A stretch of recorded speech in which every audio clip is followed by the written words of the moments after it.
Good morning. It's still morning. I know it's hard to tell sometimes after you're inside and you've just walked 10,000 miles. My name is Bill Bass. I am an innovation coordinator in the Parkway School District in St. Louis, Missouri. An innovation coordinator sounds like it's totally a made-up title.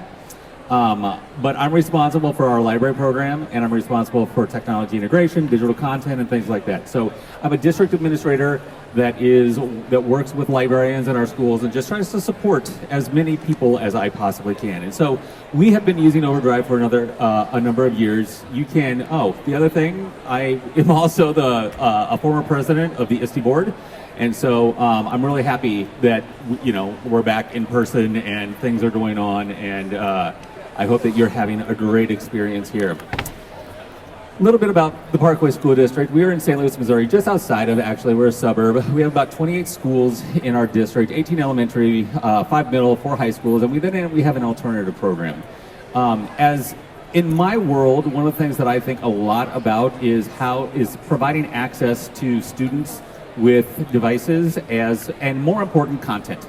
And so that content, especially as over the last 2 years, we did have that moment where we were like, how are we actually going to get things to kids, right? How are we going to get content to them? Are we going to send them packets? Are we going to, check out books to every kid and then have them?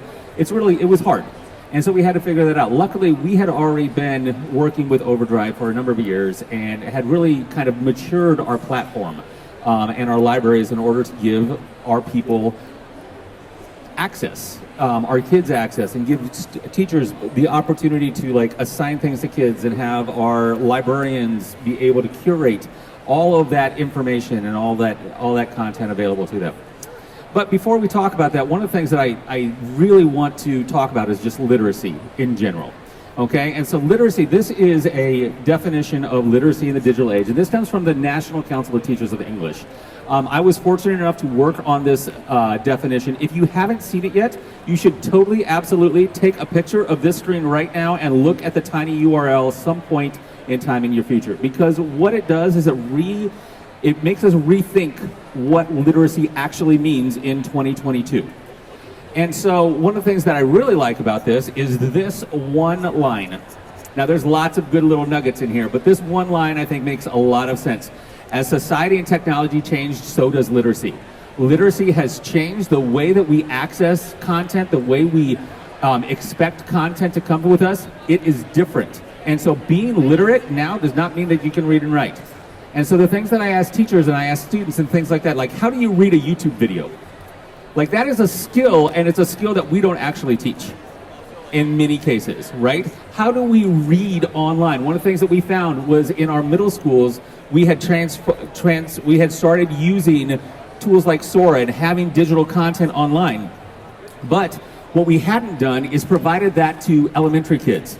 And so when they got to 6th grade, they didn't have any idea how to actually navigate the digital world. So what we had to do, and Sora helped us, Overdrive helped us think through how we were going to make that transition and give kids opportunities to read in digital spaces. Because reading in digital spaces and consuming content in digital spaces and interacting in that way is huge. And so content is also changing. So it's not just literacy, content is changing. Content becomes the avenue to which we provide kids information and provide them with experiences, and it's the basis. Every time you put a thing in front of a kid, whether that is digital content, a physical book, anything like that, it is a responsibility that we have because we can only put so many things in front of them. So we really have to choose wisely, which means that curation that we do inside of Sora, that curation that we do inside of our classroom is hugely important. And so when we think about this, we, as school districts, as systems, we provide a variety of digital content to kids, but we don't have the plan. How do we organize that? How do we get it and have multiple ways of offering this to students?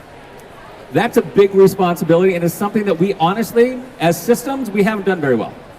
And so that's where I think there is an opportunity for us to really rethink what it means to be literate. What does it mean to be literate in the digital age? If you are not asking yourself that as a teacher, as an educator, as an administrator, whatever you are, then ultimately, at some point in time, we're going to be failing our kids. we have to ask what it means to be literate in the digital age. And so when we have tools like Sora that provide us with context and where we can push content to kids and give them opportunities to interact in a variety of different ways, that's when we are providing them with the structure, the foundation for them to go forward and be literate. Overdrive has become our solution in Parkway for most of our digital content, especially when it comes to like fiction in our libraries. Our library program, we have 28 schools. Every one of them has a certified librarian, and every one of them has a digital content piece that is a part of their library. And inside libraries, the digital content is as or equally important to the physical content. And so, do I think we're fortunate to have all of our librarians? 100%. And I'm going to fight every day to keep all of our librarians because they are so influential into their building. And that's one of the things I ask them is, how are you influencing your building today? Because that's an important piece of this. Sora, as an app, has helped us immensely. And so when we think about Sora, just what is Sora? It's the app that delivers your books to Overdrive. Okay? And so looking at this, there are a number of different ways that this works. We have single sign-on that we can use. We use Google specifically, and it also syncs out with our public library so that we can use that same single sign-on and pull their books in, their book collections in, and kids just toggle back and forth, and it's amazing. We also there's a multilingual interface. We have a lot of EL students that we want to serve, and we want to help out along the way, and so having that as an option as well is huge. The easy browse and borrow, like I said, we have that digital library for Parkway, and then we also have our public library that we've been able to partner with in order to continue to provide more and more content for our kids. And that just keeps going. The title assignment capabilities, basically being able to push out content to kids and help them find that book that's them. We don't believe that you can only read a book on your reading level. We believe that you should have content that you're going to be interested in and is going to fit your wants as a reader, because that's how we keep readers. We lose more readers between 5th and 6th grade and 8th and 9th grade than we do any other time. So that transition becomes important, and so we utilize that during the summer in order to help our kids along the way. We also have that offline access. They can download it. They can take it with them on bus rides, on sports, over the summer at the pool. Like, we have kids, and what we're trying to do is create that culture of reading inside of Parkway. And so finally, I already mentioned this, we do have that public digital library collection. The reading data that comes along with it really helps our teachers and our librarians know what it is that our kids are reading, why they like it, and then we can have different kinds of conversations.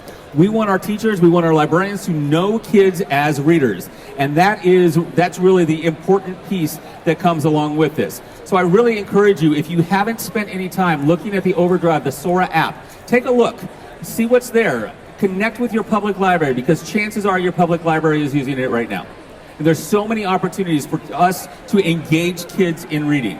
And so I want to, as we continue moving on and as we continue to think about literacy in the digital age, one of the things that I really, really want you to think about is, how do we provide access for all?